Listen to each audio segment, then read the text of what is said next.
let them start to fill in.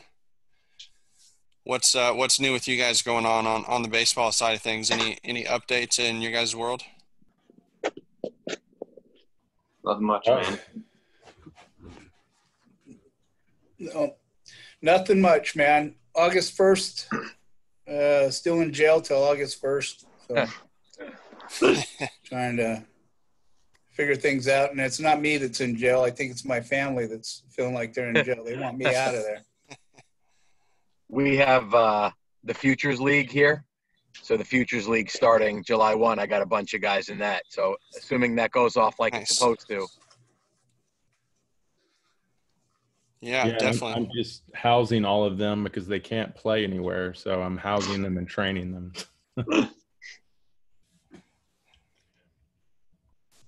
Well, that's good to hear. Though. Glad they got someplace they can go and keep working. That's for sure. Yep. Yeah. I got a question for Fred. If I don't know if the room's open and people are listening already, but Go for it. what are you hearing from your place about this? You know, the Power Five and the pushback of the season, and you know Eric's plan for Michigan. Are you hearing much about it? We haven't heard much on our end. You know, it's kind of amazing to us that you know, we were talking to some other schools about the expansion of moving to like a 32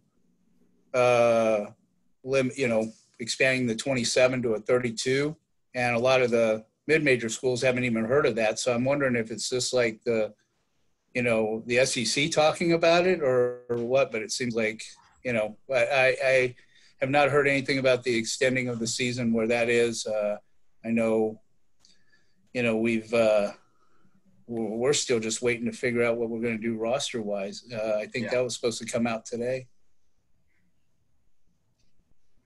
but it's kind of crazy. Well, we're going to have a ton of guys, and you know, it's like, where do you move forward on the recruiting side of things when, you know, you doubled your freshman crop because everybody that was a freshman here last year's back, and you doubled your junior crop, you know, because of the JC guys, and or your it's just I don't know. Yeah, what do you think of this? I'm advising a lot of these kids coming out of high school that don't really have, say, the perfect team or the perfect school that they were hoping to get. So it's definitely not the heavily recruited guys. And I'm advising them, because of this backlog, to gap year. I think if any time there was probably ever a good gap year, it might be this year. What would y'all say about that? Yeah, I haven't even thought about that, Brent. Yeah, I'll give that some thought. I mean, but, you know, offhand, with the log jam of things, it might be, but, you know, it's going to be another log jam. You know, if they go gap year, you know, we're seeing all the guys in high school play, and it's still going to be a rough go of it as far as, I think, just getting out and play. And maybe if they think that they're, you know, they're a better caliber than what they are and haven't gotten the schools that they are, you know, the JC route is still going to be a good thing. Well, I mean, it's just what's going on. I mean, all up to minor league ball with all those guys getting released. I mean, there's just going to be obviously a surplus. So when it comes to surplus, I mean, competition just goes up another level. So, you know, if you're not where you want to be, I think you got to maybe step out and really, really work on your skills and get ready for this competition that's brewing. Well, yeah. Brent, I can tell you this, up in my area here in New England, there's two main things going on in what you're talking about. And I have mixed messages, and I'm curious to hear the other guys, but reclassifying is happening like crazy up here.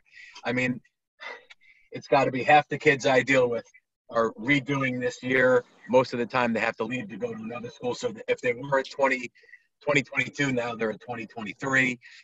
And then up here in Connecticut, I mean, we have 15, 20 high-end, you know, private schools where a lot of guys are doing this post-grad here. So it's kind of the same as a gap year, but there's, you know, they're in a school, they're playing a season. I mean, it's not cheap. Nothing up here is cheap, but I mean, some of those schools are more expensive than colleges. Yeah.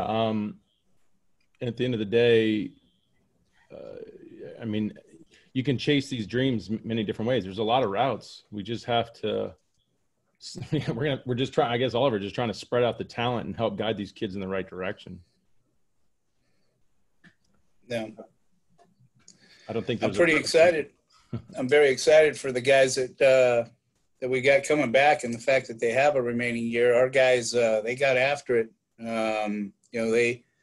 They took to heart. When they broke away from us, it was, hey, this is your opportunity to get after the things we were talking about. Because in season, there's very rarely do you have those adjustments in season because they're competing with the scoreboard, and that little process of improvement, that decline, they never venture into that decline during the season. So it was basically, hey, let's get after it. So, I've got guys that are throwing live right now that put 6-7 miles an hour on their fastball, just getting after it.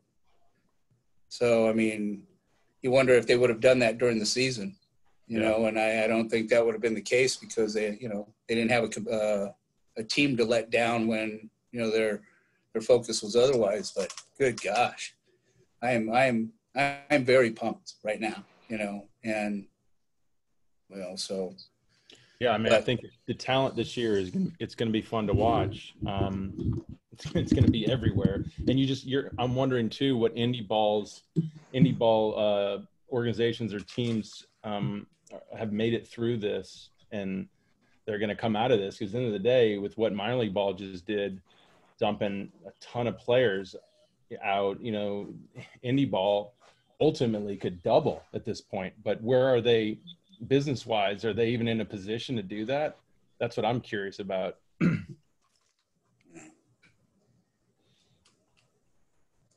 I love how you guys were rolling with this. This is one of the great opportunities with the panel, is just kind of getting the feel of the land, kind of the state of the union, if you will, and where you guys are at with that kind of stuff. So I love that. So let's feel free to kind of keep that rolling. Where do you guys see, let's say we've got some of these guys who are looking at transferring in or the kind of incoming freshmen. How is this next season going to be impacting them? Are you going to think you guys are going to see more people wanting to transfer, kind of stay where they're at? What are you guys seeing for this next year? I'll just jump in on that one. I've seen that the transfer portal is basically nuts. The amount of kids that are on it, the amount of kids that are reaching out, that are looking to move for their last year. But as Coach was saying, like, the roster's in flux. I have 7 guys. I have no earthly idea whether they're returning to campus, and here we are. It's early June. Our school is not funding their return. So now these guys have to decide whether they want to pay and get it. A lot of them are already grad students, so they're going to get another grad degree that they didn't want in the first place to come back to throw. So a lot of these guys are in a tough spot. Certainly going forward, where everyone now has this 5th year in essence, it's going to be it's a coach. You probably have certainly the most college experience here. It's the way the roster is right now in the projections. It's the oddest thing I've ever dealt with in my life. No, I couldn't agree more on what you said there, Coach. But I'll tell you, fortunately, we're able to keep our guys. We don't. I don't know that we. I think we had one kid go into the transfer portal, and it was a young man that wanted to get closer to home. But we're keeping all our guys, and and the one thing I really enjoy about our atmosphere here at Mizzou is that our leader, Steve Beezer, we don't move our guys on. We try to, if they're not what we thought when we recruited the young men, he doesn't say, hey, who on to the next. It's Fred. What did you see in this guy, and why isn't he there? And I got to answer that question. And the next thing is you better get him there, but I do know that the transfer portal is going nuts. I do know that, when you, the way that, recruiting is, it can be very, very tough. But I think our roster management is, if they allow us to have the roster that we are, we're just going to have a lot of young men that, may have to take up redshirt years or, not that we would push any of them away, but we might see some guys go into that transfer portal just because of the amount of competition. it's going to be very competitive this year. Yeah, and I'm sure we have a loss of programs at lower levels too. I mean, I haven't heard much on that end, but I'm sure they're also losing opportunities to go to other schools. I mean, have you all heard, are there many other schools, smaller schools that have dropped their programs because of this? Yeah, I think that's a very, very distinct possibility. I mean, it happened at Bowling Green and Furman, and fortunately Bowling Green's alumni came up big. That was one of my biggest concerns when they said, we're going to bring in, give everybody an extra year. Well, you got guys coming in and some schools, won't be able to afford that extra stuff. And, can you find in maybe 2-3 more years that's going to be the case, especially the ones that don't have a football team, because the football team is our sugar daddy. Yeah. Well, maybe Robert and Brent, you guys can chime in on this piece. We talked on that high school, college level. What about these graduating seniors and your minor league guys with the minor league situation right now? What kind of opportunities are out there for them, or where should these guys be looking for their next shot right now? I think, again, for the guys with the Mariners, same thing Fred's saying. We're seeing some guys that are hitting kind of peaks of velocity right now. And it's kind of fun to watch them kind of just get after it. And again, they're not competing against the scoreboard.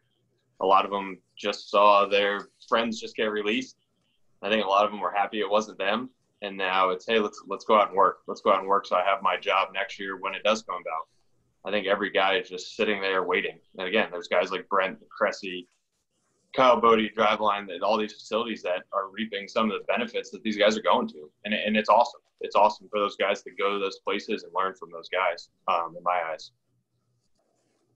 I think we're all just trying to help guys reach their potential. I mean, all of us here, I think there's one commonality we have, and they shift between all of us. I mean, the amount of growth and people reaching out to me is higher than it's ever been. And it's obvious because a lot of people don't know what to do and they need help. And a lot of people are starting to think more about off season and player development in their off season, which is, I think, the best thing that's come out of this, because too much of baseball has been play. And we finally got a moment of thinking about player development, getting away from all of this playing. And I think we're going to see some great changes because of that. And I think, like you said, that's why you're seeing velos improving. I'm sure you're seeing guys coming in with another 15 pounds of strength and mass on them that they didn't have the year before. So I think those are all the benefits to this. And at the end of the day, the ones that didn't take advantage of that and do that and just sat at home and just moped on it or screwed around, they're going to get really hurt, because at the end of the day, the competition we're feeling here, the competition's going through the roof. So the ones that did the work, good for them, because I think they're going to reap the reward.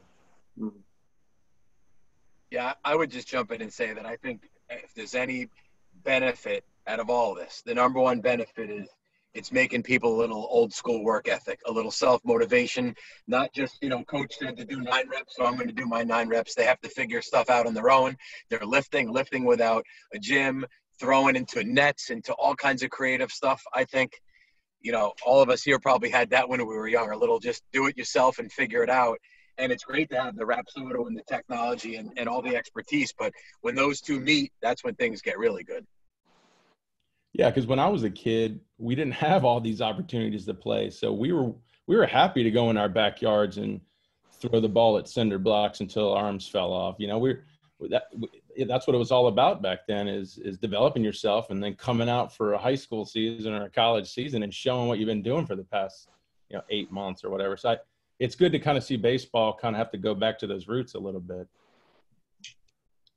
What on the coaching side on us and everybody out here listening, what can we do? Obviously, when we're talking the higher levels, player development's obviously going to be important. But once it gets back going, it's going to kind of get close back to that same schedule of playing again. How can we keep this player development focus at the forefront and not lose this kind of ground that we've started to gain here? Yeah, I mean, I want to push kids to not play so much. I've been pushing it forever. Of course, people are gonna say, well, that benefits you. I mean, okay, I'm a little biased, but that's what I love. I love player development. It's why I wake up every morning and love doing this. And I'm hoping kids can look at it, or these young men can look at it as, I don't need 4 seasons a year.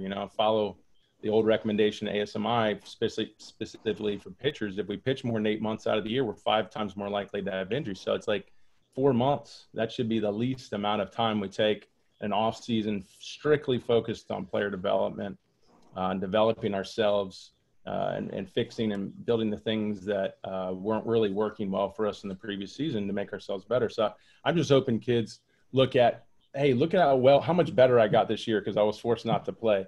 Why don't I keep that routine going forward and not play so obsessively in this game and just really strategically pick my seasons, and it's all about quality. I'm really hoping that that's what comes out of this. So.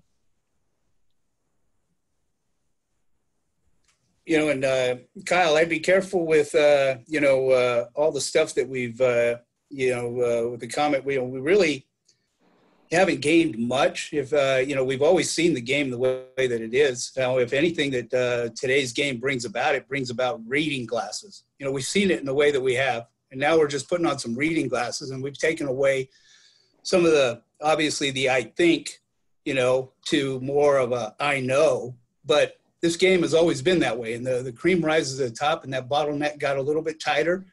And I think you're going to see when we talk about our elite, that's definitely what it's going to be. It's going to be the guys that are our package deal. It's not just the talented throw hard. It's going to be the all-around player that makes it, and that's the way it's always been. I mean, I'm old enough to say that when we talk about like the new stuff that we see, the data and the Rapsodo and all that, when we were in video analysis, I mean, we were always doing that. I mean, I had a clinic that we had for about 60 coaches where we had Skip Bertman, Ron Polk, Ray Tanner, and Jerry Weinstein speaking on it. And, one of the questions I asked him is, Coach, there's 3,800 wins on this call. How'd you do it without all the stuff that we have right now? And the bottom line is they've always kept data. I mean, Ron Polk, there wasn't a more organized guy out there, and he did it on a typewriter. Skip Bertman did it and Jerry Weinstein did it on a piece of paper. But you kept those numbers, you kept everything that you did, and now it's a little more precise. What I mean is, where we would have said 90% of guys did this, well, now we're saying 90.3287, we weren't far off. We're not recreating the wheel. And where I said, spinners were nice. It was a nice touch, but the wheel's always been the wheel. So I think what young men like Brent alluded to is, guys are going to have to just get after it. It's going to see, with the competitive atmosphere that's now kind of thrown at us, there's a log jam of players. Well, the ones that were working their tail off during this pandemic and getting after it, when they resume, where were they? Were they outworking the guy that was talented but sat on the couch eating Cheetos? Yeah, and I love it's a great debate of just how times have changed. I mean, we've all seen it. It's been crazy. And that was perfect what you said, Coach. It's just when the bottleneck of talent is constantly it's like a pressure cooker, the better we can quantify work, then the less wasted time we have. And I think that's where all these technologies, these measurables have come out specifically. I mean, I've pushed for them too, because the better I can quantify the work and measure it and basically predict the improvement and better create or help the improvement occur, then of course it helps me, it helps the player, it helps the whole system, it helps the cream rise to the top. So I just think at the end of the day, I love the analytics debate. I don't say I'm a big fan of it either way. I miss the old game, but I see why it's there. It's just, it's the competition. It's the pressure cooker that's almost forcing it to evolve that way, Yeah.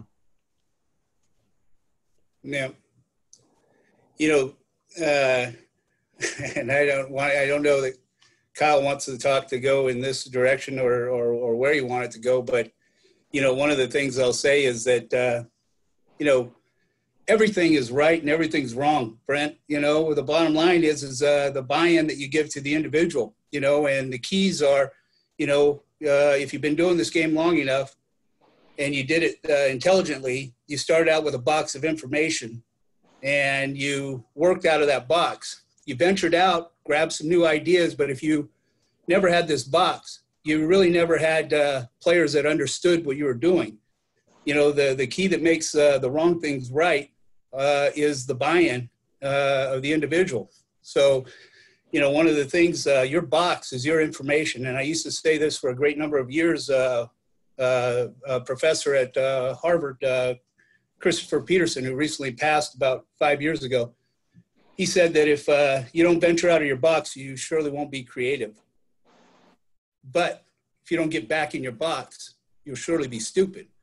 And, you know, so having that box of information is critical. And you can say whatever you want, you know, as far as, but having a box, and I jokingly brought this up at the Palooza, there are 3 guys on a plane: your technical, analytical, sabermetrics guy, your old school coach, and your new school coach. And the plane's going down and there's only 2 parachutes. And TAS, technical analytical guy, says, hey, baseball needs me, so grabs one of the packs and says, hope you guys make it, you know, and jumps out of the plane. Well, the old school coach sits there and goes, what do we do here? And he looks at the young guy and says, you know, I've been coaching the game a good bit of time. You're a young guy just getting ready to get after it. He says, you take the shoot. And he says, easy, old timer. He says, the guy jumped out with my backpack. So, you know, it's not an all or nothing thing. And having a box of information is the key. I like that one, Coach. Yeah, that's good.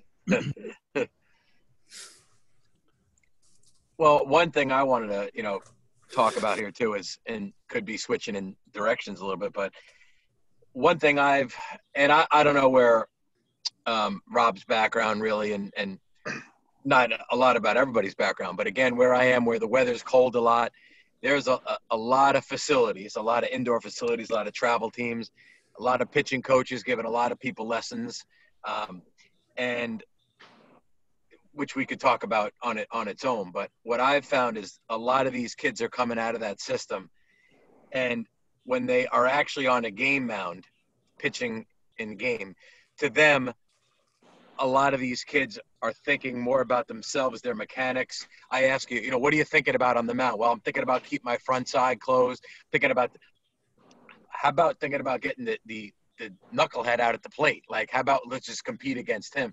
So I don't know if you guys have found, you know, and you could also talk about that. A lot of the travel teams they weren't necessarily on these to win games. They were there to showcase. They'll pump their 2 innings. They might even go home before the game's over. You know, have you ever been to an event, Coach, where somebody scores a run and no one comes out of the dugout? Like, it's, you know, crazy. So what I'm wondering is, in this time, we're certainly developing a lot. I'm wondering, will that old school, if you will, that competitor, be able to will he rise to the top when we get back on the field too? Yeah. Well, I've seen a lot of really, really good arms.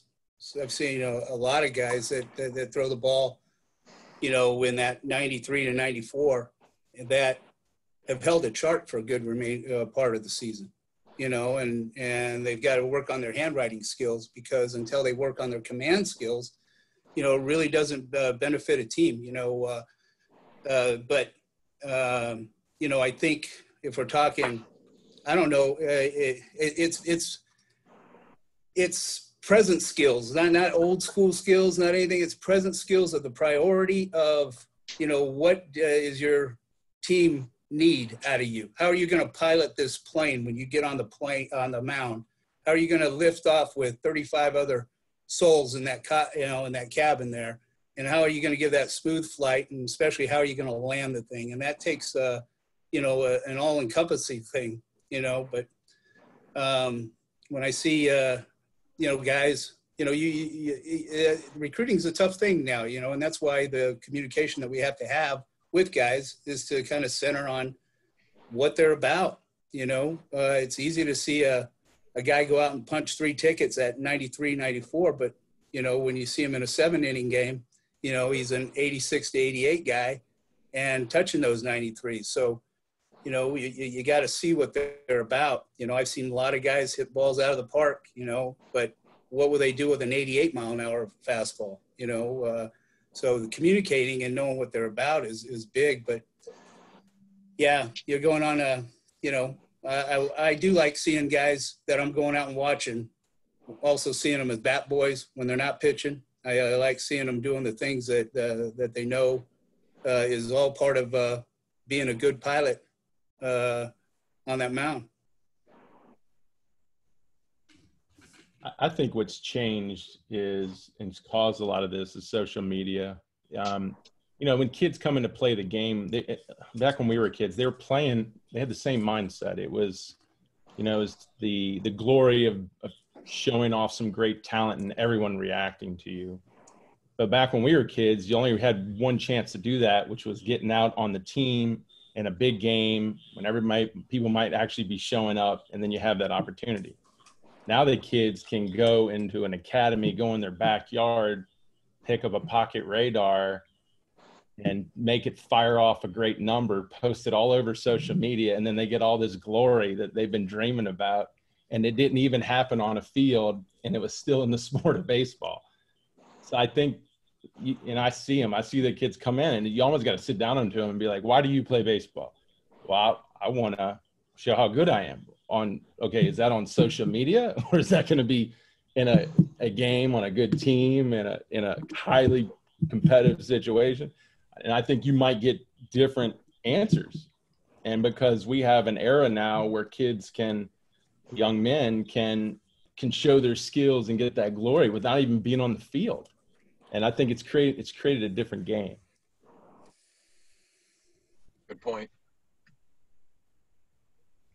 I mean, I don't know if any of that's bad. I mean, I know it's annoying if you're a coach of a team and you don't know who you're recruiting, but I think maybe that helps these coaches that are in those positions. When you recruit, you might need to ask those questions, you know, maybe search their social media. If they keep posting a running gun, you know, but more than they post them pitching on a mound, that might not be a kid who really is playing it for the glory of the game, to be in a game or be in a high pressured situation to prove themselves, you know? Yeah, well, it definitely sounds like we're kind of going down that rabbit hole on the player development piece. I'd love to kind of get you guys' insights here. Let's start with you, Rob, and kind of switch over here to Wayne. What's your kind of guys' whether it's a 1-2 punch, your one big thing that's for you, where you start with your player development when you're getting players that you start working with, or they at right now that they need to be focused on the player development piece? I think a lot of it starts with diving into their background, kind of what everybody said. And then being fortunate with the Mariners that they give us the analytical predictions if they will make it to the big leagues or not. And it's kind of laid out for each player. So diving into their background, figuring out where they train, what is their thinking, why do they think this way?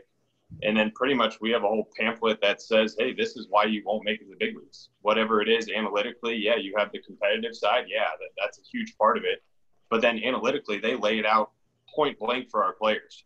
So now as a coach, I can make a whole arm swing adjustment. I can make a whole lead lock, leg lock, because we can take that risk to try the game velo or try to improve spin rate or try to completely wash a breaking pitch and then create a whole new one. In minor league baseball, we love wins and losses, but that's not what it's for. It's not to win in high A or double A or triple A. It's to win in the big leagues. So, yeah, our process is always focused on we need them to win in Seattle, not to win in Tacoma where I'm at, or last year when I was in Modesto. It's to win in Seattle, and if we can get the players with the analytical predictions that they hand out, and that's just not spin rate and vertical ride and all that stuff. There's fixed ERA. There's a whole bunch of statistics that can roll out there. So we're trying to analyze all that and then deliver to the player and tell them the truth about it. And finding out their background first is the most important part, because we need to know where they trained. We need to know where they went to school. We need to know kind of almost how go deep as how far they were raised. And then we can kind of push their buttons and get them better, and try to get them to win in Seattle.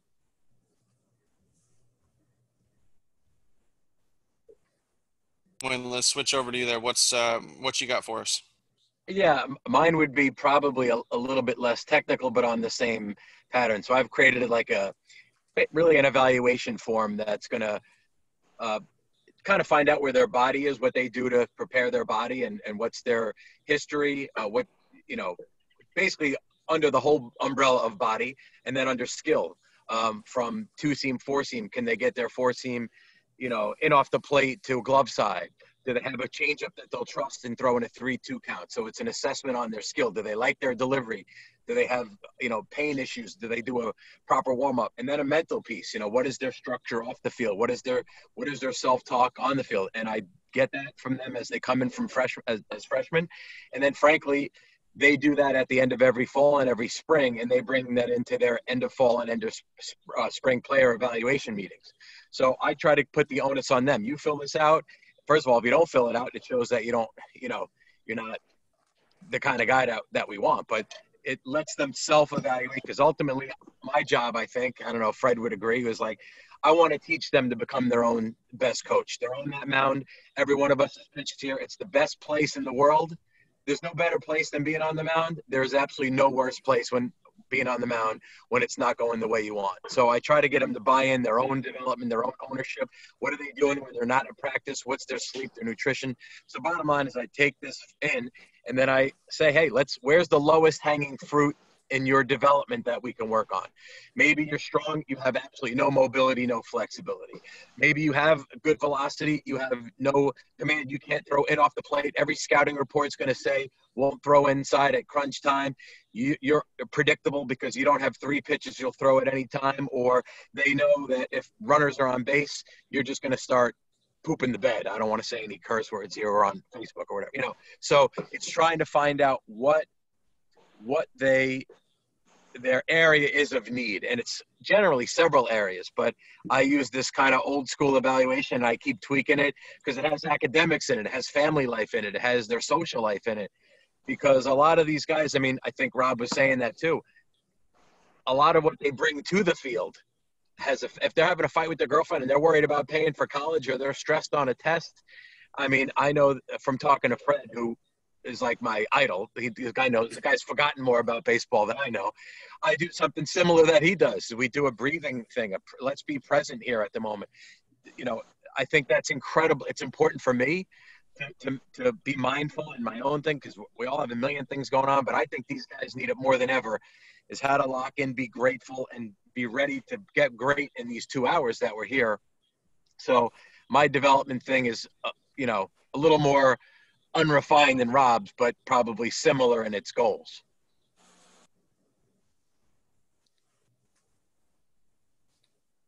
Yeah, Fred, I'll turn it over to you here.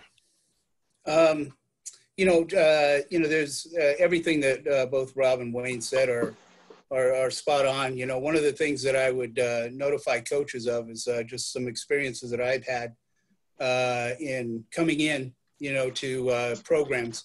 I came into a program as a pitching coach, and they hadn't had a pitching coach. They've had guys that watched over the pitching and very knowledgeable in pitching.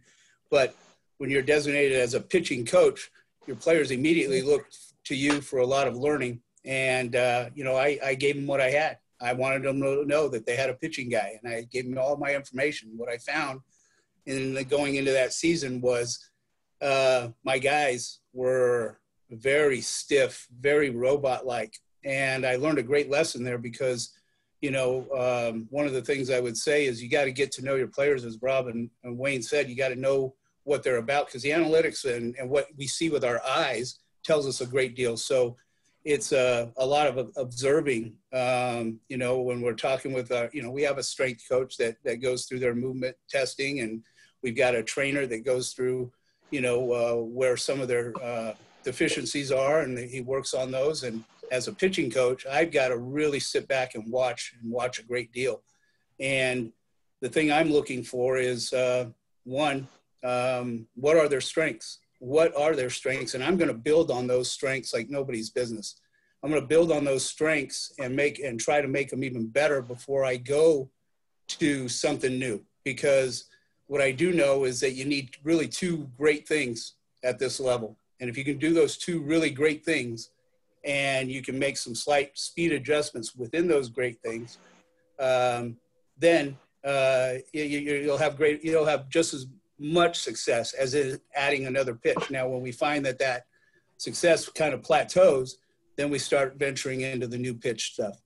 One of the things that I would also say is that when you're working with a young man and you're going over those strengths, it's I lost my train of thought there but when you've got success, then you're more apt to work on other things. If you're a guy that doesn't have success, you're going to have a tough time venturing like to 5 different pitches.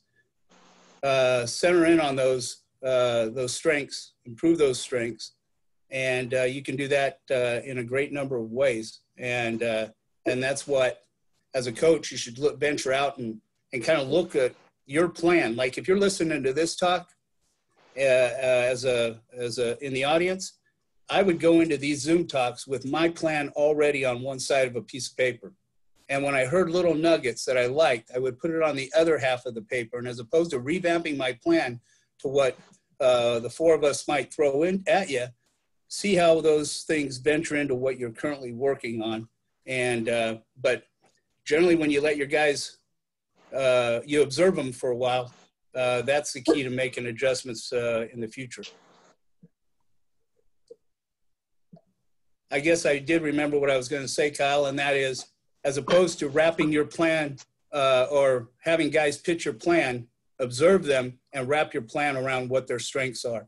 And that's, one of the things that we did while I was at Oklahoma was we started putting ourselves in categories like the black belts, and if my pitcher was a green belt, I wanted him to be the best green belt that he could be, because a great deal of young men come into our program and they see the talent that's around and they see our older guys and they go, oh, wow. And they try to do more than what they're capable and they never really get there. So I've got to convince my young guys to be the best green belt that they can be, the best version of them on June 9th, 2020. I don't want your junior year self. I want you to improve on what this current version of you is right at this moment.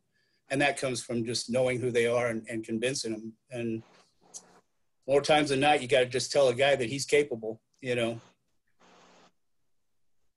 most definitely. Brent, we'll turn it over to you here for this last piece.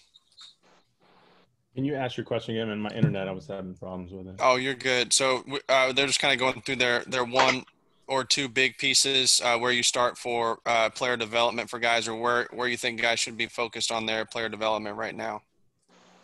I mean, I won't really work with a guy if he's fully committed without a full evaluation. And I'm sure Nelson has expressed the same thing. So, I really look at pitching, which is what I predominantly deal with, on the aspects of this is the fastest human movement ever recorded in a laboratory. So these are high-end athletes at a high level of performance. So at the end of the day, if you're going to do this really well, and health is an important piece for me because I was a kid at 18 years old. I tore my rotator cuff in my first college appearance. And I spent the rest of my career getting it back and developing my methodologies and getting to play minor league ball at a higher level after it. But so, the health focus, as much as the performance focus, means you really have to take a total body approach. You have to take a kinetic chain approach. So if we're going to really optimize a kinetic chain to put them in the best possible opportunity to stay healthy and peak performance and play this game for a long time, then we got to understand how their kinetic chain works. I like to tell the guys, you got to understand, if we're taking our car into the Indianapolis 500, like, you got to understand if this thing's going to race, and what, if it's not, why isn't it going to race? And if we push it too hard, is it going to blow up? So, the evaluation is looking, how does the joints measure as far as mobility? How does the athleticism perform in all planes of movement? And then biomechanically, I measure out the biomechanics. How does the biomechanics sequence? How do they position? Do they hit all these specific movements that we've had for the past 20 years of great evidence and case studies showing what these elite guys do, what they do well, and what keeps them healthy.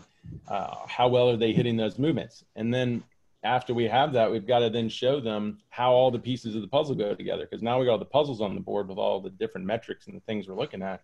How do they go together? And then we got to show them how the movements they're failing at, how that's a direct link to their hip mobility and their issues they're having in their hips, or the strength and power issues they have to get into those positions in their hips and get out of those positions. And they can see that direct connection, because these kids, unfortunately, or these young men, they don't understand how this works. And ultimately they want to compete and push themselves. But unfortunately, with how competitive it is, that the anxiety to be good is so great that if we don't educate them and evaluate them to show what they're working with and where their true weak links are, we're going to ultimately not help them as coaches. So I think the evaluation, and that's the beginning of the education too, to these kids, is showing them how this all works and what the parts they have working, the ones they have not working, and what their goals need to be through player development to get that body, that kinetic change, in an optimal place to perform at a peak level, injury-free. I think I don't think there's any other way to do it. That's my opinion. So. Absolutely. Well, that's good. Really, a lot of great points from everybody there. I love that. So kind of transitioning over, let's talk a little bit on pitch development. Let's talk about this on the coaching perspective. What can coaches do? Obviously there's a lot of factors that go into that, right? You've got the arm slot, what kind of pitches they're already existing with, what they're comfortable throwing, et cetera. But, where do you guys like to start, Wayne? Where for maybe, do you have your guys that you like, I see some guys are really big on the changeup, or is it a certain pitch, or how are you approaching on developing your players and your coaches to get on the pitch piece? Yeah, I mean, there's a number of ways to go there, but I think everything has to be based off the pitch we throw the most, which is our fastball, right? So what style of fastball do they have? What is that, just as Fred said before, what are their strengths? What did they walk in the door with? If they've had a devastating changeup and that was what, got them through and made us recruit them, that's going to be something that we're gonna foster. But maybe now they need velocity, or they need a breaking pitch. So, but I still think everything starts on that fastball in terms of its velocity, its movement, and its command, of course, right? I mean, my best pitchers, just as Fred said too, are not always my hardest throwers. When they are my hardest throwers, then they play after college and make a nice living at it. But the thing that I want first and foremost is the ability to throw 3 pitches at any time. So before I'm necessarily developing and saying, hey, we need a new pitch, this curveball is not for you, we need a slider instead. The fact of the matter is, if they walk in at my level and they can throw 3 pitches, we can get them to throw 3 pitches at any time. And a lot of people say they will, but they won't. Will they throw a 3-1 changeup? Will they throw a 3-1 breaking ball? Will they throw a BP fastball with a 2-0 count? Will they truly throw any pitch? The guys that I've had that do really well, whether they're calling their own game or I'm calling their pitch for them. I mean, at most every level, if you throw a first pitch breaking ball and it basically goes 59 feet and it's a mess, what's coming the next pitch? Yeah. The fastball. The whole world's throwing a fastball on the next pitch, right? Well, my guys that do the best, they'll go right back to the breaking ball. Or they'll throw a changeup right off that. They could, because they know when you throw 87, 88, and we're facing Missouri, we open at Miami next year. If you throw a first pitch breaking ball, and then you're going to throw 87, and they're used to 92, and that 87's down the middle, and it doesn't have movement on it, cut or run, we have problems. So we need to get our guys to be completely unpredictable. And we've had some unbelievable success stories of guys. I had a guy top at 82 that was third in the nation in ERA in Division I because of funk, because of craft. He was El Duque. He could spin from different angles. He was a command guy. So these other guys, I'm sure Rob is probably an expert in pitch development, and I'm sure Fred knows a lot about it too, and there's a lot of places. But I go first with, can we get you actually to command these pitches? I'd rather have a less break curveball that you'll throw 2-0 than a nasty, unbelievable spin rate curveball that's going to be buried and you can't throw it, with command. Because when push comes to shove and scouting reports and at crunch time, that's when really we separate who has command of 3 pitches. So that may not be the answer you're looking for, but I really believe that having those pitches that you trust, and I have my guys rate them on a 1 to 10 scale, your trust, your love of this pitch. If it doesn't pass an 8, you're not throwing it at crunch time. And unless you have exceptional velocity, which I get very few guys to have, unpredictability is your best friend. So sorry for the long answer, man. No, it's good. It's great. Rob, what about you guys in Seattle over there? Well, Tacoma, how are you guys developing that piece? Again, I think it's trying to, like Fred said, trying to make that green belt player. So if a guy does have vertical ride on his fastball, trying to maximize that ride and understand. Spent last year, I was in Modesto and high A, understanding that the strike zone in professional baseball only gets tighter and tighter as you climb. So you need to throw your pitches in the strike zone. If you have vertical ride to your fastball, we need to pitch up. We need to pitch up and down. We're not going in and out. And having players understand that it's beating them into it. Because, again, they're not so much taught it in high school. And, again, you can get away with throwing a ball 3 inches off the plate in college at some levels. So you have to teach them, one, the strike zone of what we're working with, and then having them understand what their pitches actually do. And, again, there's a bunch of animations now out there. I know Driveline has produced one where now you're able to visualize that pitch and press play on a computer, and a pitcher can see it. And then we can literally change it right there on a computer. We can change the tilt, and then a player can understand what the baseball should do while he's releasing it. I think that's the hardest thing in pitch development is the players need to visualize it first. So if we're trying to create a filthier curveball with more vertical depth, they should be able to see that first, whether there's another person on the team that throws a curveball just like him, or we need to throw in an animation. And then they're able to see it, and now let's try to repeat it. Let's try to repeat it in a bullpen. And then at our level, again, the scoreboard, yeah, it's there, but does it really matter? Probably not going to get fired if we lose games. If pitchers are getting better, that's what matters. So I'm able to go out and tell them to go throw this in a game. Hey, it's okay to spike this curveball. Let me get the reading on. Let's get TrackMan on it. And then in the dugout, hey, you threw 5 curveballs. 4 of them were filthy. What was your mindset on those?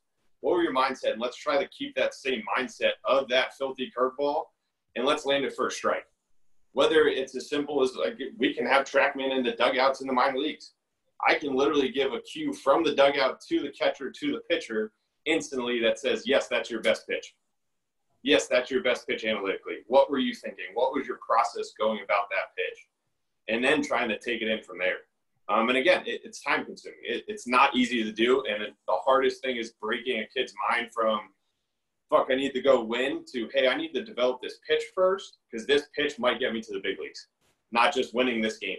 I need to develop this pitch because analytically, shit, it plays so much better. I'll reduce my ERA by 0.5 points if I can throw this pitch better. I can probably get more strikeouts if I can make this pitch have more depth to it. So getting them to buy into that part is key. Instead of, shit, I just gave up a double. I don't give a shit. I don't care. I don't care. You just gave a double. That's the pitch we need. And over time with the probability, that pitch is going to have success versus the Mike Trouts. Not the guy who just swung in high A and happened to barrel up your curveball. We're trying to get the elite athlete out, not so much the 8-hole hitter in high A that's kind of just filling a spot or whatever it might be. So getting them to buy into that process, I think, is key in pitch development. And again, it's time consuming and it's fun. It is fun. As much as I love winning, that part's fun because that gets them to climb the ladder. If they're able to accomplish that goal of developing that pitch, they can now take a step up, which could get them to the big leagues, which is the end goal for guys. Yep, absolutely. Brent, what are you guys working on over there at Top Velocity on this? Well, there's a foundation to pitch development, and it is the kinetic chain. And I think you don't hear that a lot. But, I mean, if, for example, if you're trying to get more of that vertical depth and you have a kid who's very rotational, I mean, you can make that adjustment in spin axis just by trying to bring the wrist up. But if everything's dropping arm side and he's trying to pull his wrist up, it's going to be really hard for him to get good vertical movement. He's still going to get a lot of horizontal movement out of that. So it's teaching guys that, okay, what's the best way to get more vertical depth, more vertical run? You need to not just alter spin axis with the wrist, which is going to be probably, I believe, is going to be a harder attempt. You're going to have to change release point, and then ultimately you bring release point up. But how do you bring release point up? The better way to do it is to shift the trunk more contralateral. Well, it's not just shift the trunk more contralateral, it's get the hips more under, not, you know, in that ipsilateral tilt. The hips got to support that foundation. And then how do the hips get there? It's how you came out of your leg lift, where you're in more your quad, where you're falling into your arm side, or you're sitting back in your glutes. So I just like trying to get the kids to understand you can get the pitch development stuff also through the mechanical kinetic chain, which is important, because once we get the consistency in the fastball in the kinetic chain, which just takes time and development and repetition to get there, it's going to be a better place to start to design pitches and move pitches. And because it's a foundation to it. If I want to take a guy more horizontal and he's a more vertical guy, which I know probably doesn't happen a lot, but it's the same thing. We need to address this in the biomechanics. And I think baseball, where we're not doing that, we're setting up more injury. So I know we're trying to get them to be really effective over the plate with stuff that we know does well. But if we don't do it foundationally in the biomechanics of the movement, and we just make tweaks at the end of the chain, I think once again, we're making mistakes on the health of these players, or it's going to jeopardize the health of these players. So that's been my thing. I don't get a lot of time to do it because everybody just loves me for velocity, but I can sit there all day and talk pitch development, but I come from the foundation of the biomechanics and how it drives it. And I think that's where we need to discover more in the game right now and learn more and continue to evolve this. Yep. Yeah, no, Fred, you covered some of this in your presentation. I don't feel like you got to repeat yourself, but I'm going to turn it over to you. What do you got for us? Well, I agree with everything that was said. You know, one of the things that I would be really aware of when working with guys is, like we mentioned earlier, you know their strengths. And, you know, a key is, yeah, there are guys that you want to give vertical ride to that already have vertical ride. You want guys that have horizontal movement. You want them to maintain horizontal movement. You want that horizontal movement to get better. Just because you have one or the other doesn't mean that your horizontal movement pitch would be better if you had a vertical moving pitch. No, it's not being average. There's average numbers across the board. And what we know is where hitters generally have a good opportunity to hit you is if they see a lot of that's like you. So when we're managing a game and changing a pitcher, the key is you change the pitcher. You don't want to bring another guy with vertical ride coming in there following a guy with vertical ride. So a horizontal pitcher, a guy that's a low arm slot pitcher is a big want in the big leagues. A guy that's got a power arm and has that, he's a big want. So I would say be aware of the averages. Notify the young man of his strengths, and outside of what everyone said, pre-Rapsodo, I would say the first 3 years that I got into coaching, I was trying to improve a lot of guys' pitches, I should say. And one of the key things that happened to me in 1997, 96, Jerry Weinstein simply asked me a question, Fred, how many parts does a baseball have? And I said, well, it's got 2 parts. It's got leather and it's got seams. And he said, no. He says, it's got 6 parts, Fred. And if you view, this is what I do immediately with my guys. So before Rapsodo, before everything, I think this is a very essential point. And it's an essential point if you don't have Rapsodo. But when you have Rapsodo, now you've got ways that guys can understand how they can make that axis move and make their strengths even better. But if you look at a baseball as having parts, just like this cube, you know that the ball has a back part, a top part, a bottom part, inside part, outside part, and a front part. So once my guys know that fastball, for it to be optimal, they got to throw the back of the ball. and they got to, to produce 100% spin efficiency, they got to throw the back of the ball. Where they vary from a two-seam or a four-seam or two-seam, I mean, it doesn't matter. I mean, one of the things I think is kind of crazy in baseball is we say I throw a four-seam and then I throw a two-seamer that move. Well, you can throw your two-seamer just as hard as you throw your four-seam. What you're throwing in this two-seam is you're throwing a perceived sinker, or and you're shading the slight inside of the ball, but it's a two-seam fastball or a four-seam fastball. Now, when you sink it, it's a sinker. When you cut it, it's a cutter. When you throw a curveball, you're throwing the top front of the ball. When you're throwing a slider, you're throwing the top outer third. So once they understand this cube, now you know that they're working on their pitches in their catch play. They're throwing different parts of the ball. For the changeup, I'm throwing the back inside of my changeup. And you'll find that now working on their pitches is an all the time thing once they understand that concept, because everyone's going to have a different grip per se, because pitching is about feel.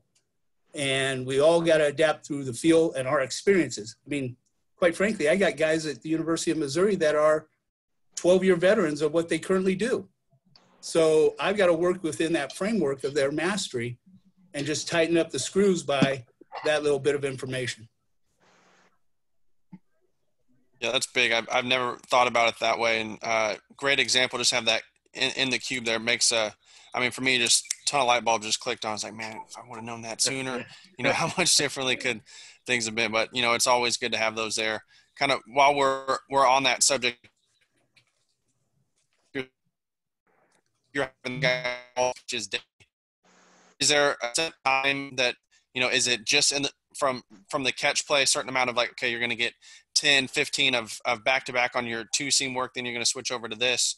How are they kind of breaking it down on the daily for working on their pitch development and the catch play? And then, I know you're big on the bullpens as well.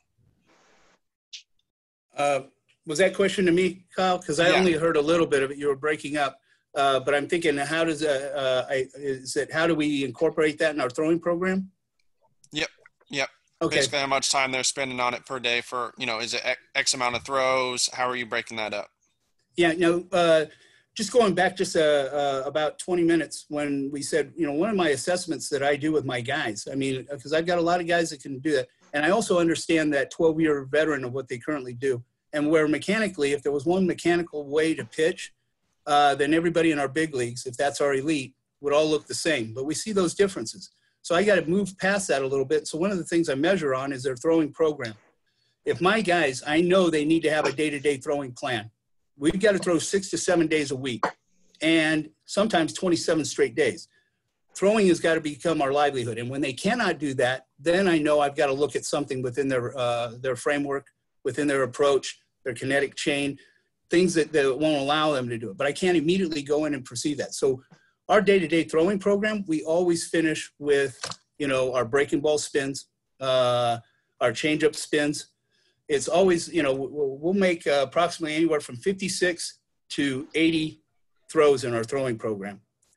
And that is always, with that being at the back end of it, is we're doing our spins and our changeup at the end for approximately about 15 to 18 of those throws. Now, while they're throwing, my guys are working on two-seamers, they're sinkers, they're working on their four-seams, they're cutting a ball. There's a lot of things you can do within a throwing program. So I don't put any parameters on that. I want to make sure that they're throwing, I'm walking that line, and I'm asking them what effort level they're currently throwing. If I find a lot of guys throwing at a 6, I know that we're not going to improve velocity at a 6. And I know if they're throwing at a 6, that's probably a red flag that maybe they're just overly stiff, overly sore. And there's something I have to look at, whether from the mechanical side of things, whether I have to look at it through our weight training program.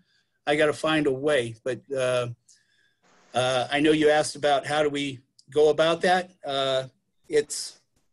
We're throwing, and we're trying to hit our target as often as possible.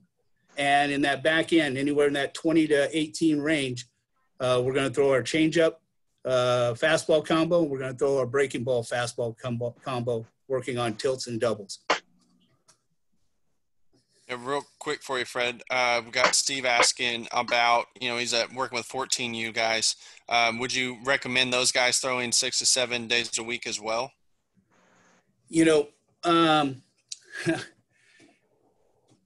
When I'm working with 14, I need to know what my guys are doing on a day-to-day basis. I can't, if I'm not able to monitor them, I've really got to make sure that I convey my plan, our plan, and I better give them a very good explanation of what they're not doing.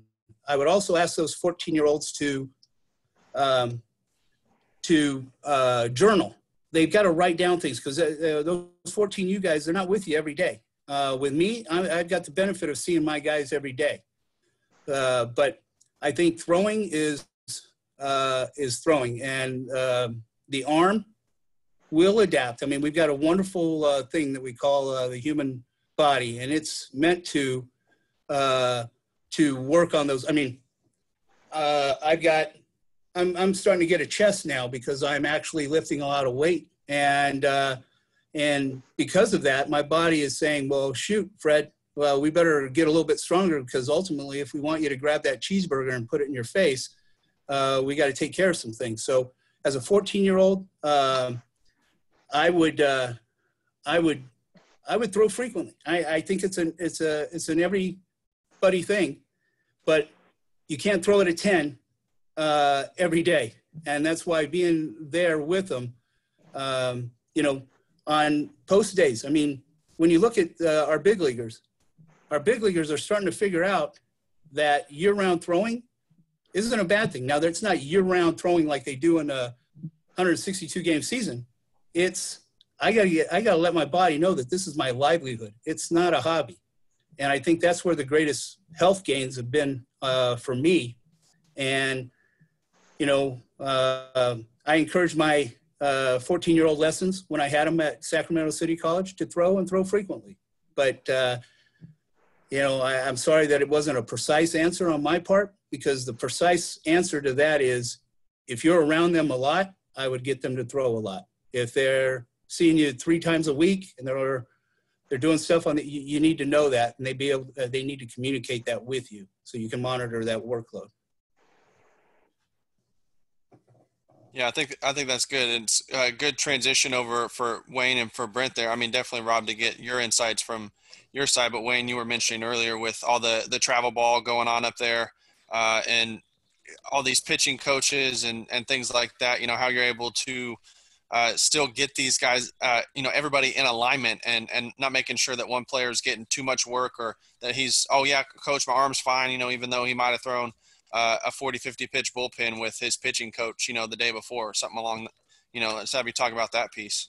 Yeah, I'd like to throw in 2 things. One, just on what you said, I've seen some absurd things in the last couple of years on the recruiting front, where I'll be at different events and I'll see a kid throw 3 innings at an event on a Sunday, and then on a Tuesday he's throwing another 3 innings max effort because coaches are there, because he's trying to get recruited. And I want to walk up to the kid and say, dude, come on, this is just not healthy. I think we have to throw so often. I'm with Fred on that completely. There's no question. It's a feel thing. But how often, especially with lack of rest, maybe a kid's playing another position or he's on a couple of teams, they have to self-monitor themselves in that regard. So just as Fred said, if I had them limited time, I'd want to know what these guys are doing otherwise. And you could probably track that on some apps, just reporting every day what you did on your own. And in this way, I know at practice what you should be doing that next day. Certain guys might need to air it out. Other guys may need to be held back. But just one brief thing on that catch play piece too is, I would say I had average command during my pitching career. And now as a BP thrower, I think I'm Hall of Fame. Okay. If I'm throwing to a guy and I throw so much, and I'm a lefty, so they want to see the lefty, they want to see the spin. If I can't put the ball where they want me to put it, I'm kind of a waste of a BP coach. So if they want me to work them inside, or they want me to spin them a changeup, or they're struggling with the back foot slider, if I can't throw it, now granted it's from 35 feet, right? But they need to see it. So I try to get the college guys and this might be whether it's catch play, whether it's with a target pad. I'm in love with target pads because you just need yourself, or you could just have a couple of guys crank some tunes, go over there, compete on it, and feel out those pitches. I think the more you can just throw your pitches, step and throw, don't have to, do the full delivery at 60 feet or whatever.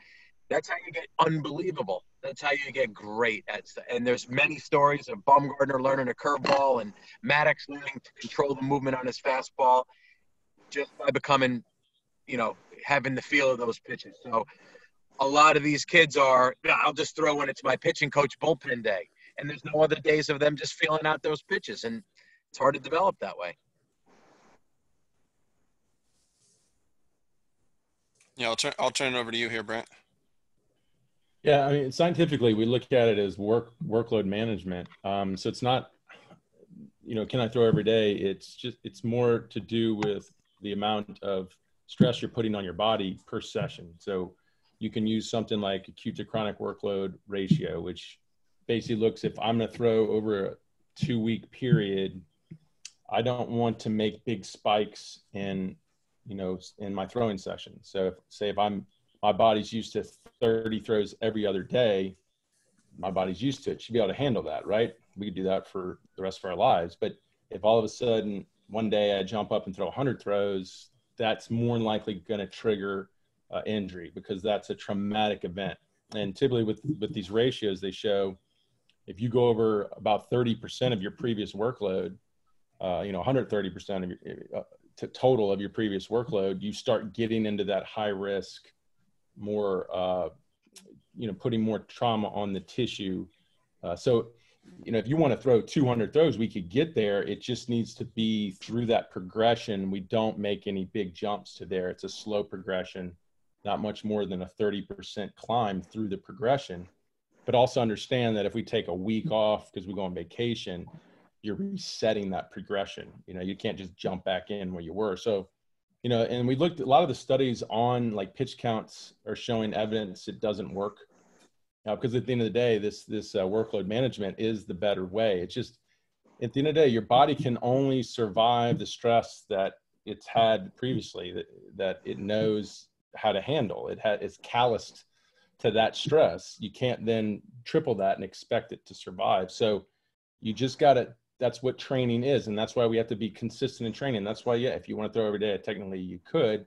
You just got to be able to make it predictable, knowing that your body can handle it. I also on top of that, you got to also understand that some people, everybody puts different levels of stress on their body. So some guys' mechanics is putting twice as much stress on his arm than another guy's mechanics. And one guy's a little bitty guy trying to compete with a bunch of big guys. So he's moving twice as fast to keep up. Now he's putting way more stress on his body. So we also got to look at the physical ability of the person and the mechanical ability.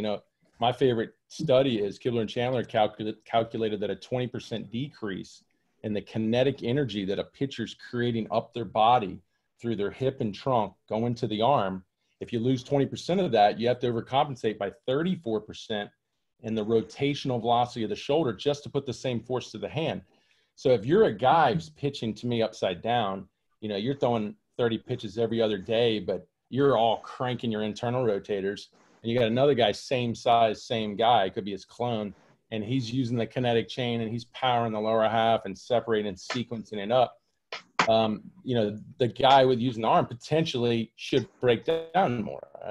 We could go into more depth into tissue threshold if we want to get really more specific. But at the end of the day, we got to look at the three factors. We got to look at how well is their physical body handling it, how well are they distributing it mechanically through their body, and then how well are they managing the stress over time? Is it predictable for the body to catch up with? If we can do all those things, and this is what I think coaches need to do, it can be for a 14-year-old, it can be for a 34-year-old. We can better help them survive the rigors and the stress of the game. Brent, just quickly, what are your thoughts on that Modus sleeve? I think Modus is the first one that really, with Samir was the scientist on it, who really attacked workload management for throwing. They called it the acute to chronic valgus ratio. Right. And Modus sleeve was I think the tool at the time that made it easy and affordable to get this kind of data in the team, because they brought it out to a high school and had them all wear it.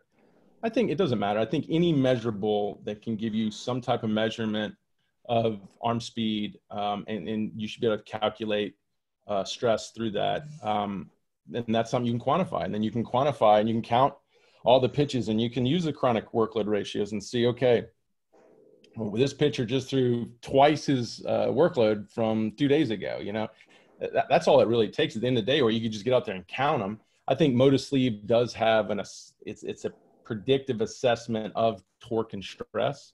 I think that's interesting to have. I don't know how accurate it is. You have to really get into the scientists on. I'm not saying it's not, but right. I think at the end of the day, you know, okay, a lot of stress on his arm. Well, that guy might be used to it. And that's where I really take a front office's or a coach's perspective on it of like, I can put way more stress on this guy. He's going to handle it. I can't do it on this guy. Does it mean those mechanics are bad? No, it's just that he handles those mechanics better physically or through his workload management. And this guy doesn't have as good as a routine. So at the end of the day, you're just juggling these three components, you know, physical fitness, mechanics, and workload, and the stress management. And I think if you do that well, you can play around with a lot of different versions of pitchers and get different pitches and stuff. And that's why I wanted to go into. It's like, you know, like Coach Fred was saying that, you know, if it's getting out of the average, is developing pitches that aren't at the averages. Well, a lot of time I'll see kids that got these pitches that are just, I've never seen them before, but I'm looking at the mechanics they're using and this physical body they're using to do it. I'm like, man, you're not going to survive this pitch. It's great, but you got another 2 years of throwing it. Is that what you want in your career? So once again, it's so much information, but as coaches, we really need to understand how all this works, because we're guiding players through their careers, and we have to better help them. You know, when they're 14, can your mechanics and your physical body handle throwing every day? We have to be able to predict that for them. And that's where everybody is different. And you're, like you said, you're gonna have one guy who can and one guy who can't. And you got to help them understand why they can't. And then you got to help them develop to better improve their abilities to handle it.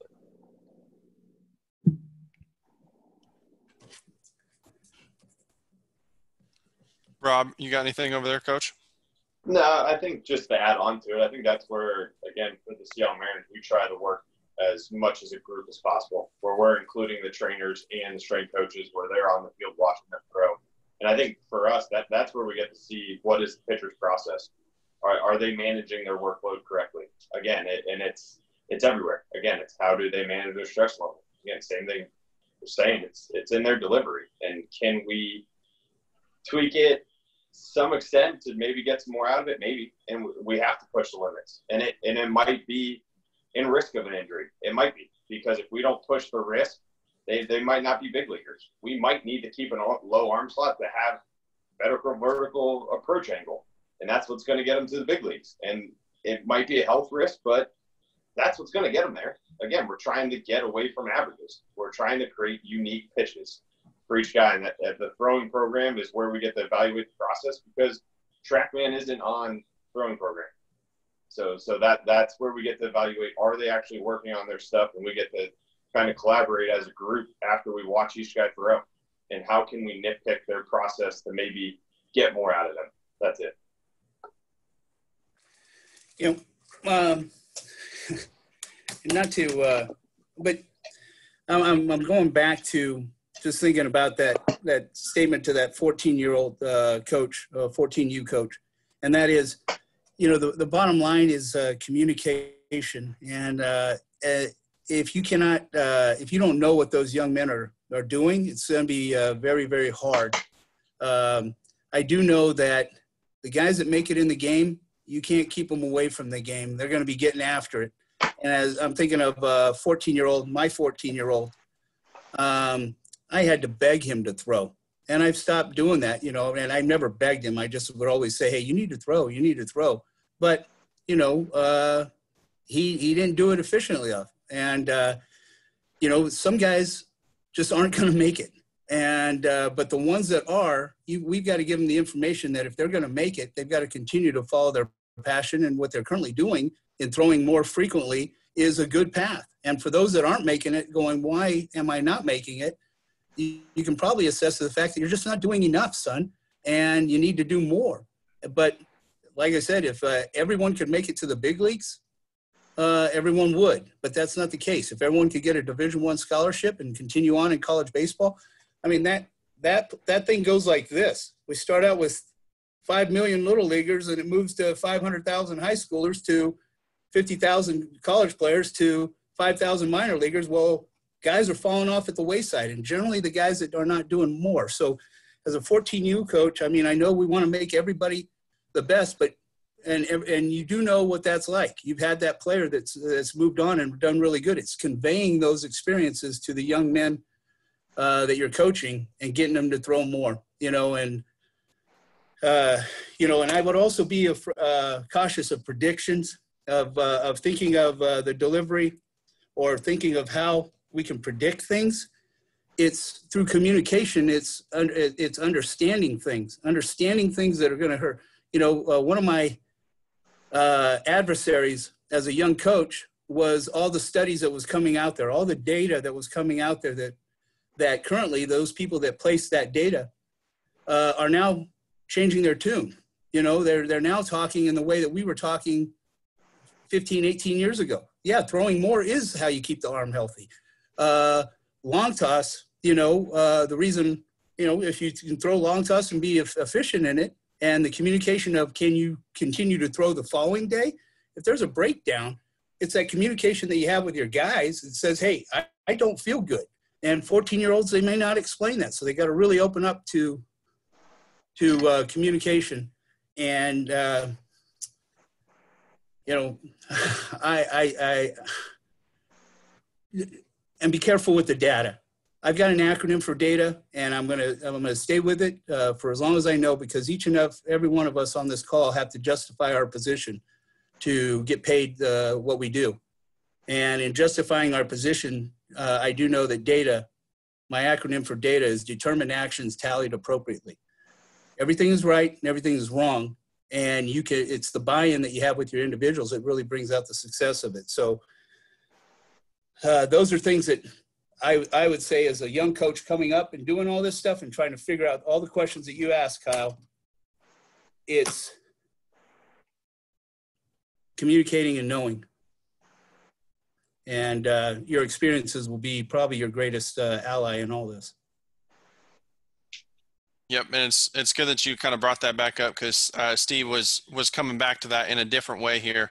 I know you definitely kind of answered a piece of that with communication. He says, you know, for the 14Us who are usually in the travel ball space, just throwing on the weekends, Friday through Sunday, and only, you know, most of his guys are just throwing once, 75 to 90 pitches. What are you recommending for them to do during the week for bullpens and throwing wise? Most of these guys are infielders, you know, position players, but none of his catchers, most catchers aren't really pitchers. For me, if I've got a young man, anybody who wants to, if I've got a young man that's a position player pitcher, the throwing program that I'm putting a young man on is that pitching program. And I do have to account for the fact that, you know, during practice, he's got to make some additional throws. And I've got to be smart enough to say, hey, we're going to bucket these balls so you can do, because throwing across the diamond and hitting a first baseman in the chest is no different than doing your throwing program and really focusing on your target play there. You know, for me, I think the bullpen that that you should throw should be if it's a Friday, I would throw my bullpen again on a Tuesday, and within that, I would also, I mean, if I throw Friday, I'm playing a little bit of catch, and I'm playing a catch at, you know, and and I'm relying on the fact that some of the people heard my talk with you a month ago, and that is, you got to have a grading system, a communication system that says, hey, what are you going to be at today? And anything, you know, if you have a grading system from 0 to 10, 10 being their max effort throws, and a majority of guys do their day-to-day work at a 7 to an 8, and even in their bullpens a 7 to 8. Throwing from a 5 down is really a no-throw type thing, but it does let the body know that, hey, we're putting some movement in here, and this guy obviously really likes throwing, and it's going to do the things that are required to facilitate the recovery in that area. Now, it doesn't mean that you go through another throwing program. You might only do about 15, 20 throws.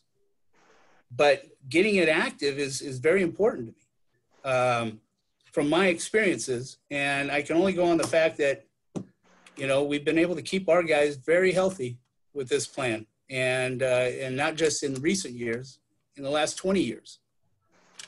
It hasn't changed very much with me on this thought process. I didn't let the thought process of, well, you can only throw so much.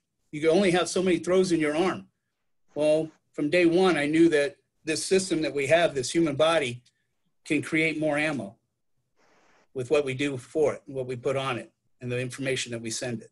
So that's what I would do with our guys. But, you know, if I would see them on a Tuesday to know if it's a Friday guy, so he can throw his bullpen, I can work on his craft off the mound and let him be, hopefully be a very good coach in monitoring what he does when he's not around me in preparation for Friday again.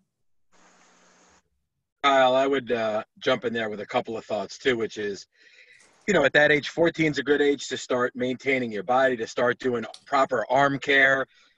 Maybe you're using a massage gun or getting a massage, rolling out on a ball, maybe using some stim. I mean, Brent is probably, you know, certainly the expert of this group, but you got to do other things to get that body ready. And I worry about a lot of 14-year-olds that gas it up on a Saturday, don't do one thing at all for their body until they're back on a Tuesday. If you're not warming up and you're not arm caring right, you're not taking care of that process, I think you have to really watch out. But if you're really if you're a 14-year-old that cares about it, or you're led about, this is what I should be doing away from the field. Here's what I do on a Sunday when I'm not out here at all, or where I'm going to play shortstop Sunday. Man, I might have to show up early to get an unbelievable warm up compared to the 10 minutes of just, you know, arm circles the team does and take BP.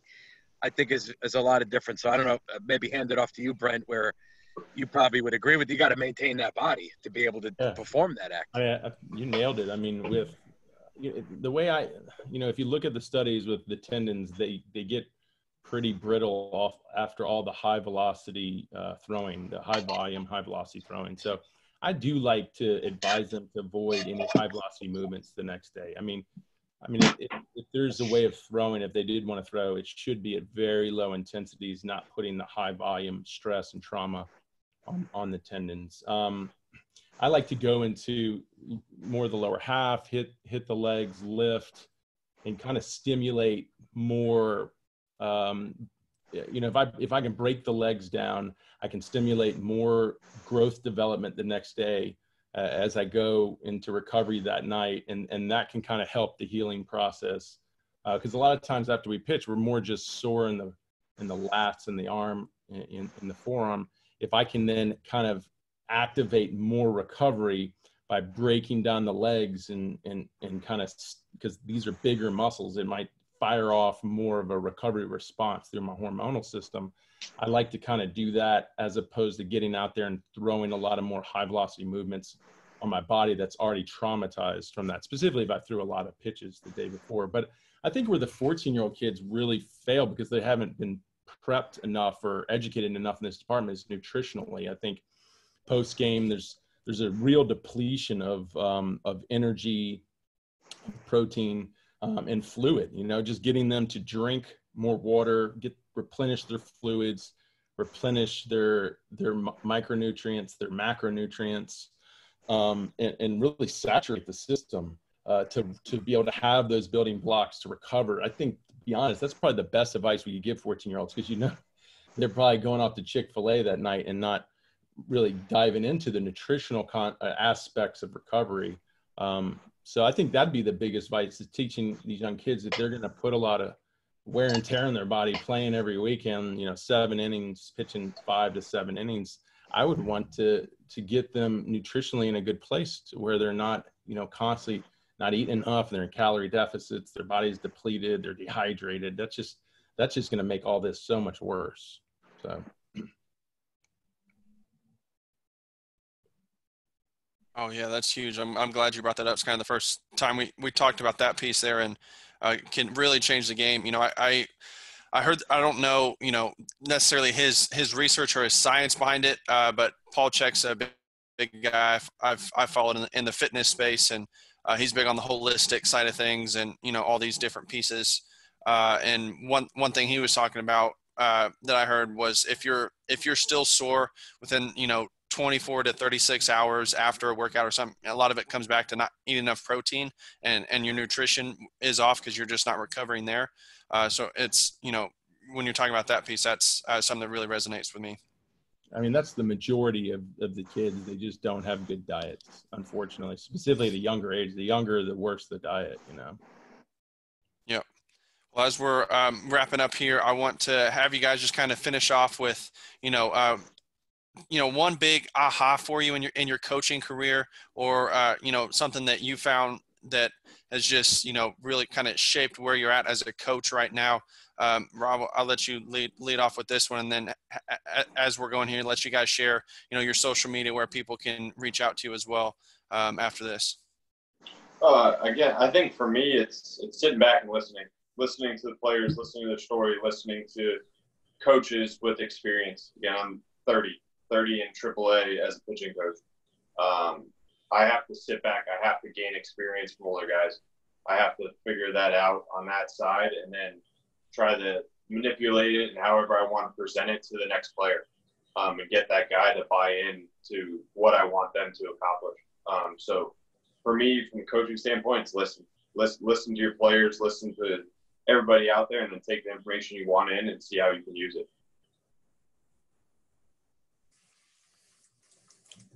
Wayne, how about you? I might have two things that could be a little longer than that, but I mean, I think I think there's phases of when we're working on our pitching, I think, and too many kids cross over the phases. So there are times when we should just be working on our delivery, bringing conscious awareness to our body.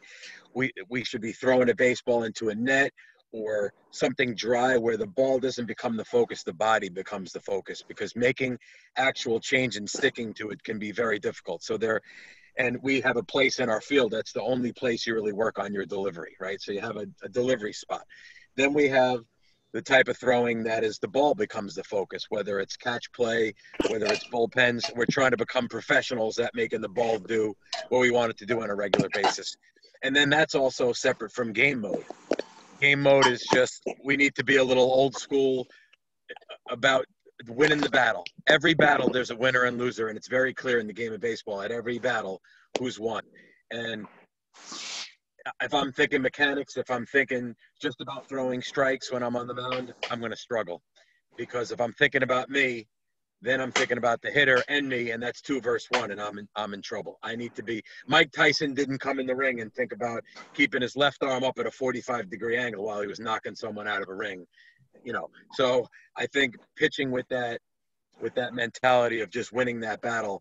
And then I think that self-talk or a mantra is something that can really be learned, because everyone's been on the mound and had thoughts where you just go haywire. This ump stinks. The mound's no good. It's too hot. It's too cold. That's Coach Corral in the stands. Oh, my God. My dad's behind the dugout again. We have all these thoughts. What's my ERA? Am I getting another start? Why is the pen getting hot right now?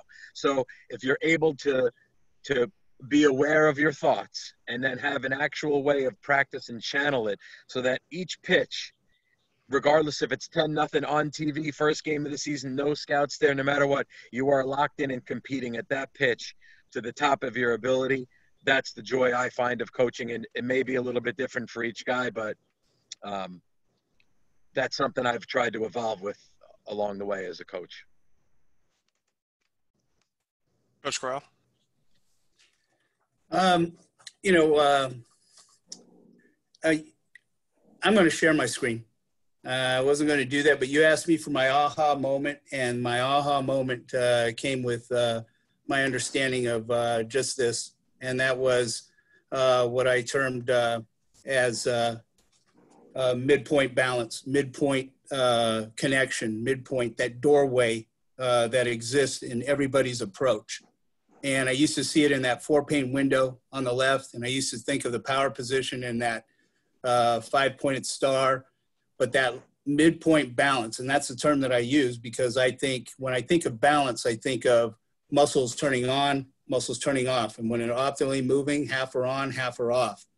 And this midpoint balance, that doorway, is a very big thing. And got to get to where I can advance my slides here. And when I look at the approach, I look at it from that midpoint, just in that drawing that I did with no arms and no legs, or no arms and forearms or hands. And just kind of made a degree of what I thought I would look for when a guy at his right. Now, everybody has this in their approach, and that's that equal distance from back foot to front foot. And optimally, our body knows where that stride's going to be. Optimally, we know that where that doorway is, and that doorway exists for everything. So everything prior to that doorway is our loading phase, and when we're at that stride foot plant, we call that our power position. That's at the centerpiece. Everything after that is a throwing phase. So when you look at guys and we say, oh, mechanically, you know, he flies open, mechanically, he's doing this or that, it's a result of, is he still in the loading phase, or is he in the throwing phase? And when guys open up, they get into that throwing phase at the end. And this is what it kind of looks like. And being that I got that line because I know where this guy's stride is, it's that loading, midpoint balance, and that throwing phase. Now, this is what it looks like. And I shared this of a young kid throwing, and you can see that's his doorway. Well, in the bottom yellow, that's where that midpoint balance is, and that's where we see that power position would have occurred, but because he's to his front side, as we see in the front on the top picture, shoulders opening up, flaring open, all the things that we would say mechanically are incorrect, it's because he's in that throwing zone area at stride foot plant. But you can see as his approach is going on this same pitch, if he could have had his foot down in this position, that would be an optimal position for me on stride foot plant. Same thing with a high school kid, a kid that's much older. When I'm looking at the delivery, I'm looking at that midpoint, and everybody has it. Everybody has it. You can, you know, I would highly recommend that you go back and kind of do this on your own when you see what the stride is. Just kind of put a line there, and you'll know that when you stop your video on that midline, you'll see that the guy is showing that everything that we see in that power position occurs in that midline. With this high school kid, you can see that his foot's not down, his arm's not in a good position, but this gives me an area in which to work with a guy that on the bottom is obviously a front side guy. He's on his, and this is an elevated view of what that looks like, of this doorway, and that, you know, Strom would say that, you know, you're a tornado through that doorway. This is what I look for. So this is my aha moment when I'm looking at guys like Casey Weathers throwing 108 on his run and gun, even though it wasn't a pitch, it was where his back foot was and his front foot, where he gets to that midpoint, we see the power position that we want to see. And everybody has that. And that was my aha, you know, and then obviously what I shared the last time with that secondary phase of the position of the body at separation, how the wind up and stretch come together in that phase. And that's what keeps the wind up and stretch the same, but I won't go any further with that. Good stuff, Coach. Yep, definitely good stuff there. Brent, what about you, buddy? You know, my job, it's a swinging door with people coming in, and, you know, we figured all this out. I mean, if you look at the case studies post 2000, they're in the thousands of just on pitchers, and you look pre-2000, there was like 10.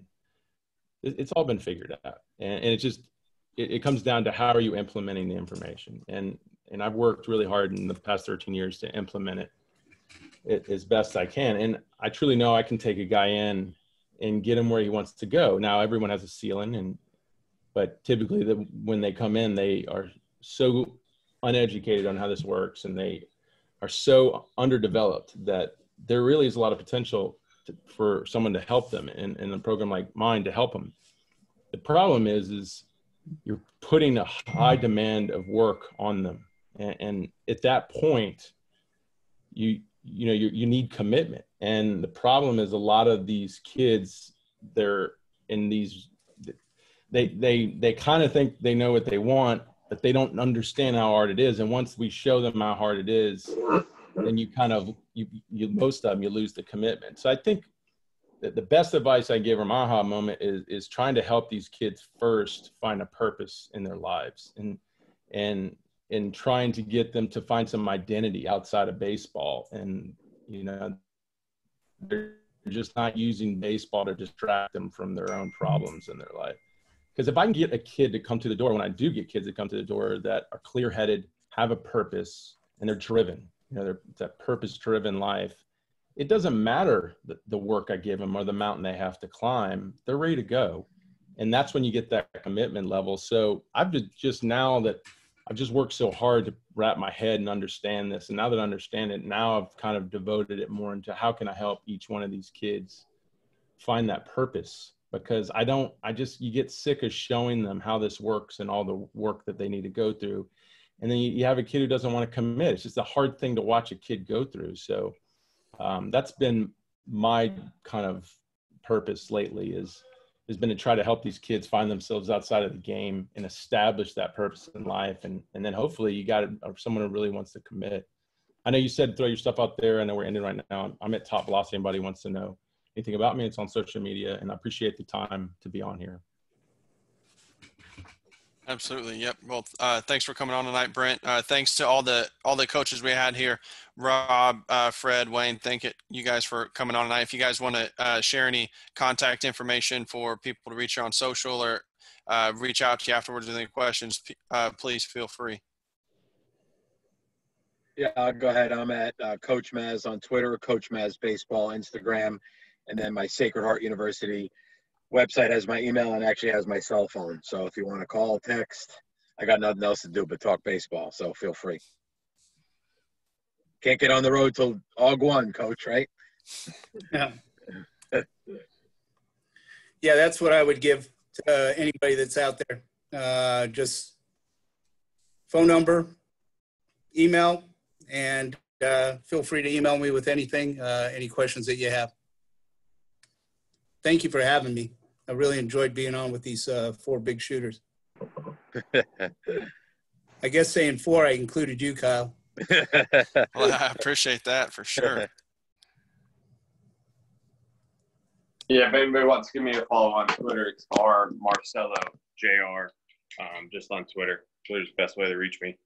DM me with any questions, anything you guys have. So I appreciate it, Kyle. Appreciate listening to everybody too. Yeah, you too, guys. It was great. Yeah, thank you all. I enjoyed it. It was an honor. Yep, me too. Thank you very much, Great job, guys. everybody. You guys did a great job, and really appreciate you guys coming back around for a part 2 and making this panel happen here. So we're gonna wrap it up here, and we'll get the replays up here a little bit later on tonight.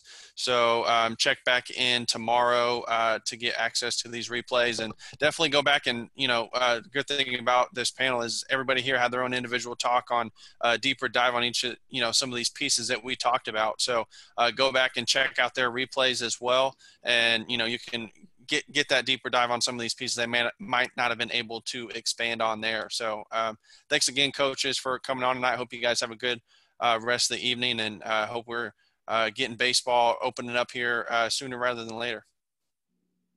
Likewise. All right. Good night, everyone. Good night. Good seeing you guys. Good night.